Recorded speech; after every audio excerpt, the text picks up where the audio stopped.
Assalamualaikum warahmatullahi wabarakatuh. Perkenalkan, nama saya Delvi Fitriani Wijaya, mahasiswa tingkat 1 Prodi D3 Kebidanan dari Universitas Bakti Kencana Tasikmalaya. Video ini dibuat untuk memenuhi salah satu tugas mata kuliah pengantar asuhan kebidanan dengan dosen pengampu Ibu Lina Marlina, SST MKOM. Di sini saya akan menjelaskan mengenai organ reproduksi wanita. Organ reproduksi wanita terbagi menjadi dua, yaitu organ reproduksi internal dan organ reproduksi eksternal. Mari kita simak ya penjelasan berikut ini. Nah, ini adalah bentuk dari organ genitalia eksterna. Organ genitalia eksterna adalah organ yang terlihat dari luar atau alat-alat kandungan yang terlihat dari luar ketika wanita dalam posisi litotomi atau terlentang. Jadi, ini adalah tampilan organ genitalia eksterna. Organ genitalia eksterna ini sendiri memiliki fungsi khusus, yaitu untuk melakukan hubungan seksual atau istilah lain senggama, koitus, ataupun kopulasi. Oke, kita akan bahas satu persatu, mulai dari puncak yang paling atas. Pada puncak yang paling atas ini ada bagian yang menggunung tebal dan ditumbuhi oleh rambut-rambut halus. Bagian ini berisi jaringan lemak, namanya adalah mons veneris atau mons pubis. Kemudian lanjutan dari mons veneris ini bentuknya lonjong mengecil ke bawah yang juga ditumbuhi oleh rambut-rambut halus dan juga berisi jaringan lemak, disebut dengan labia mayora. Labia mayora ini ke bawah ke belakang menyatu membentuk commissura posterior. Kemudian pada bagian labia mayora terdapat labia minora kiri dan kanan. Labia minora kiri dan kanan ini ke belakang menyatu membentuk yang namanya fossa naviculare. Pada perempuan yang belum pernah melahirkan, fossa naviculare ini tampak utuh cekung seperti perahu. Sedangkan pada perempuan yang sudah pernah melahirkan, fossa naviculare ini akan membentuk tebal dan tidak rata. Pada bagian puncak dari labia minora terdapat yang namanya klitoris. Klitoris ini identik dengan penis pada pria. Klitoris memiliki banyak sekali urat syaraf sehingga dia sangat sensitif.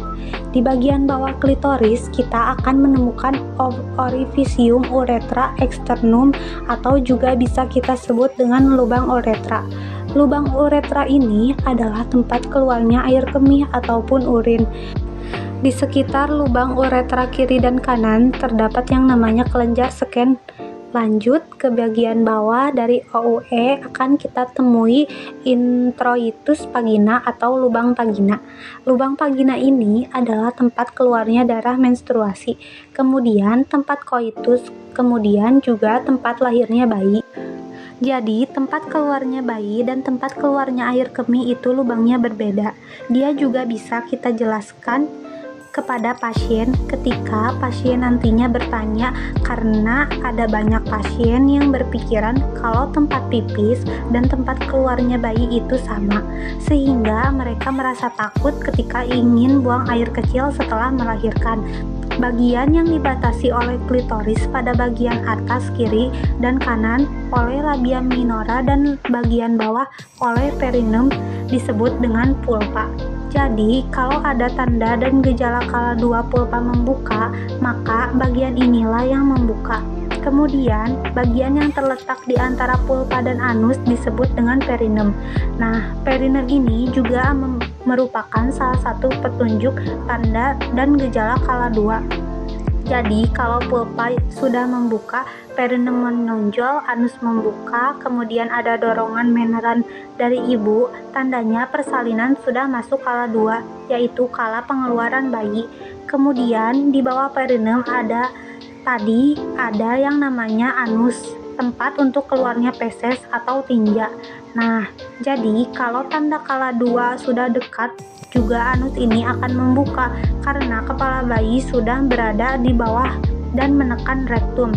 Jadi, anus ini juga membantu untuk kita mengenali tanda-tanda gejala kala 2. Tempat untuk melakukan pemasangan kateter itu di uretra.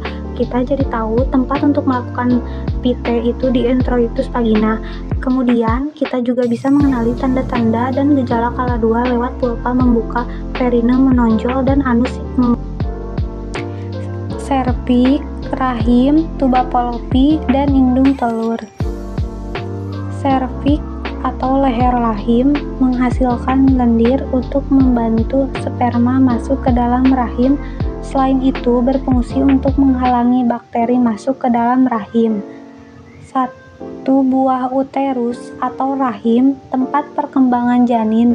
Selain itu, dinding rahim bagian dalam atau endometrium akan mengalami peluruhan setiap bulannya, yang kita sebut sebagai menstruasi. Menstruasi terjadi jika sel telur tidak dibuahi oleh sperma. Sedangkan jika sel telur dibuahi oleh sperma, terjadilah kehamilan yang kemudian akan berkembang bertambah besar menjadi bayi di uterus atau rahim. Kalau 2 buah tuba palopi ini adalah saluran yang dilewati sel telur dari indung telur menuju rahim pada saat sel telur tidak dibuahi. Selain itu, tuba palopi ini juga berfungsi tempat terjadinya pertemuan antara sel sperma dan sel telur. Terakhir adalah 2 buah ovarium atau indung telur, kanan dan kiri. Ini yang berfungsi untuk menghasilkan 1 sel telur secara bergantian tiap bulannya. Selain itu, indung telur juga berfungsi memproduksi hormon estrogen dan progesteron. Hormon ini berfungsi menjalankan fungsi reproduksi pada perempuan, salah satunya berperan dalam proses menstruasi atau pada saat perempuan tersebut hamil.